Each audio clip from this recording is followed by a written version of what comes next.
y'all. Thanks so much for tuning in today. Do you notice anything different? So Kristen, this is the first time Someone she took saw the plunge. I decided to do the chop. That's what happens when you have a lot of sisters and they convince you. But I'm loving it and my husband loves it. So I have a vlog coming out about that soon, about the haircutting process.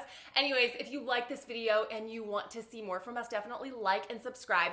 And of course, if you want to see what we're doing here at GirlDefined continue on and spread even further, head on over to patreon.com/GirlDefined where you can support us on a regular basis. Today we're going to be talking about something that is a really deep topic and I think really sensitive to a lot of us, and something that so many of you have actually emailed us about and said, hey, I have questions about porn. I am wondering things like, I don't know how to think about this biblically. And something that really struck us as we were researching for this topic is that 35% of downloads, this is a statistic I came across, said 35% of downloads are porn related on the internet. And so that just tells us that this is something that is clearly wildly popular, something that so many people are consuming. In fact, I saw another statistic and it said that I think porn is now a $97 billion industry and probably globally. growing. Definitely growing, and $12 billion in the US alone. And so it's definitely something that so many of us are consuming. But I think we need to pause and take a step back and say, is this actually good for us? Is this helpful for us? Is this giving us the thriving relationships that so many of us desire? So really digging into those questions and asking ourselves, porn is popular, but is it actually good for us? And as Christian women specifically, as we approach this topic, we really have to get back to God's word and say, what does God actually think about this? What does he say about this? And one thing we want to say up front is that God is pro-sex, pro-intimacy, pro-passion. He created all of these things, so he actually has a lot to say in his word about these topics. So we just want to share with you guys a few truths that we've learned over the years as we've studied God's word that have really helped us understand why pornography is actually a counterfeit version of God's good design for intimacy. First, sex wasn't created for viewing, it was created for experiencing. And we see this in the very beginning in Genesis. In Genesis 1 and 2, we see God create this relationship between the man and the woman. He creates these two humans, puts them in this relationship, calls it marriage, and then gives them the gift of sexual intimacy within that covenant, that relationship that should be so strong, so powerful that it's a promise that can't be broken. And so we see in the very beginning that God didn't make sex just to be this thing that we look at, that we view from the outside, that we get pleasure from, that's separated from relationship, but something that God intentionally made for relationship. And so when we engage in pornography, when we watch other people's intimate acts, we're actually stripping away the relational aspect that God created sex and passion and love to have within the covenant of marriage. The next thing that we want to remember is that porn degrades God's image bearers, because every single human being on this earth is created in the image of God and is really an image bearer of God. And so when we actively participate in viewing pornography, like, you have to step back and realize, like, wow, I am actually like degrading God's image bearers. These are real people that I'm looking at. And I think we kind of like to kind of separate ourselves from that and not really think like, oh my goodness, on the other side of the screen is a real human being just like me, with a family, with real thoughts and feelings. And something to help us take that even a little bit deeper is Psalm 139. And we refer to these passages a lot, but they're so crucial to realizing who created us. So Psalm 139, kind of 13 through 15 are the verses, but I want to read to you verse 13. It says, For you, God, formed my inward parts. You knitted me together in my mother's womb. Realizing that God created us, we are his image bearers.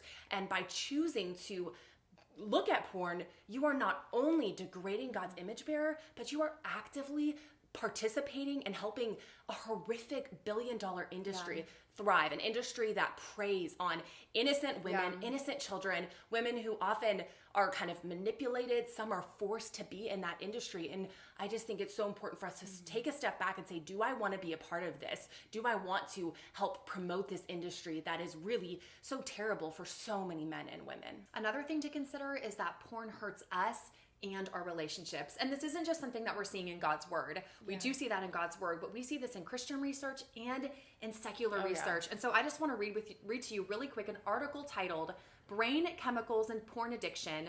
Science shows how porn harms us. So even scientific evidence is now being revealed on a neurological level to show us that porn isn't actually good for us. So here's what the article said. Instead of forming a deep connection to a person, your brain ends up bonding to a pornographic experience. The brain eventually fatigues, stopping the production of dopamine, leaving the viewer wanting more, but unable to reach a level of satisfaction. As a result, everyday pleasures stop causing excitement, and the viewer seeks out more novel, more intense pornography to get the same high as before. And so here we see a super simple fact that even on a scientific and neurological level, pornography is causing this overstimulation to where it's making it really hard for so many people to actually bond and experience satisfying long-term relationships in real life. Yeah. And so what's happening is that we're trading this counterfeit version of intimacy. We're feeling a sense of intimacy, a sense of pleasure, but what it's doing is short-circuiting. It's cutting off our ability to experience amazing, thriving relationships in real life as God intended for us to experience. And the last thing we want to point out is that porn destroys our love and affection for God. So as Christians, ultimately our highest calling is to have like ultimate satisfaction in our relationship with Christ and to worship him above all else. And so when you think about it, if you are, having this ongoing addiction and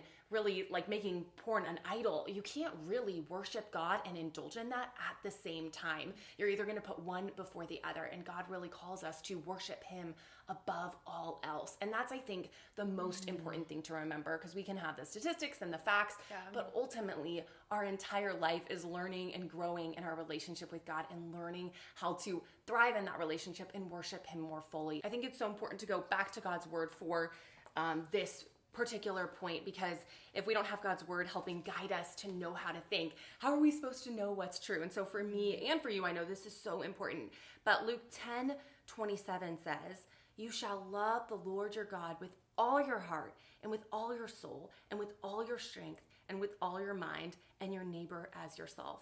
And so I know for me, this just brings a lot of conviction, realizing like, wow, how can I indulge in sin, but then worship God with my whole heart at the same time? And God has really convicted me in this area to realize like, I can't, like when I have an idol in something else other, I'm worshiping these other things by participating in them on an ongoing basis. I'm really not worshiping God with my whole heart. And this verse makes it very clear that we need to love God with all of our hearts, which means we need to worship him fully above all else. And the other point where it says, and love your neighbor as yourself, I think that's really important to view pornography through that lens. Like, am I loving my neighbor by indulging in this and consuming this other human that's made in God's image as an object? No, we're not. And so I think it's so important that each one of us really goes to passages like this and really asks God to change our hearts and to help us worship him more fully. So as enticing and alluring and really just wildly popular pornography is, we need to take a step back and realize like it doesn't ultimately satisfy. It doesn't help us grow in our relationship with God. It doesn't last long term. It's really like a facade. It offers and kind of guarantees this lasting pleasure, and then it leaves you, like you said, wanting more and really unable to connect with others. And I just want to share with you kind of like our heart and why we wrote Sex, Purity, and the Longings of a Girl's Heart, really a book for women.